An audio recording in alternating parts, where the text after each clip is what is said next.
and he goes to the inside. Now we know Coulthard's better under braking, and he tries to go around the outside. Oh, don't get too close to him, Dave, for goodness sake, you'll be popped up in the air. But Coulthard, he knows he's got to show Michael Schumacher some muscle, but as I said earlier on in this race, Schumacher doesn't need to win this race. David Coulthard does.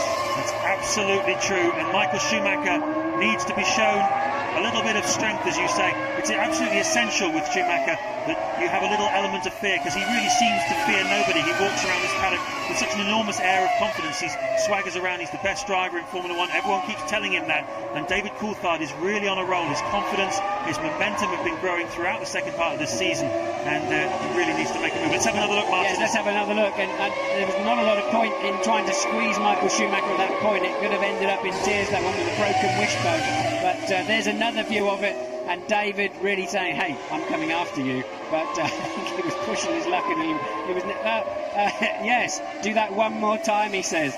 And well, other gestures. I'm gesture, pretty impressed that Coulthard's got the presence of mind to be thinking about that as he's going around the outside trying to take the lead in the French Grand Prix. But there you go, but he will not mind turning across the nose of that McLaren, and David should be aware of that, I'm sure he is. But Michael Schumacher doesn't have any speed in this segment of the race. Michael Schumacher's history is a history of taking no prisoners. He's taken no prisoners in all the confrontations he's had wheel to wheel with David Coulthard down the years. There's been many an angry word exchange between the two of them. We think back to Spa in 1998. We think back to Argentina in 1998. They had to sit together on an aeroplane watching a video in order to calm each other down. They were at each other's throats. Jousting the times they've run into each other, but more recently Silverstone, and remember in Kuala Lumpur last year, it was always David that came off best in those type of situations, just like he did then. And did you notice that he wasn't satisfied in just passing him, he actually ran him off the road to make sure he had to get out of the throttle. Here it is again, take us through it, Martin.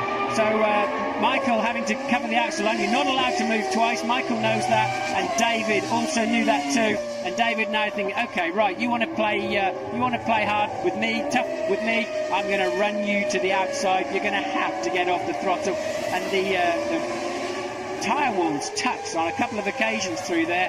And I tell you, the Formula 1 cars don't have to look close when you're in that position. But look, they're touching again. Coulthard